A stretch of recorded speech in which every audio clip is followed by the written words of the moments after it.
Hi, I'm Mark Mishalanie, and this is a Duke Workday.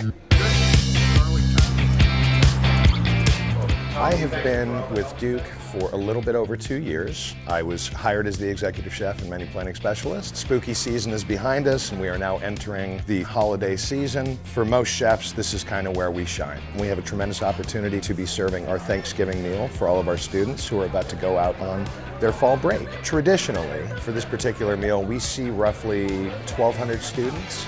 Like most things here in dining, the planning for this meal started months ago. There's a lot of logistics that go into it, from decorating the marketplace to making sure that we have the appropriate volume of food. You know, we're gonna have to make 500 pounds of mashed potatoes.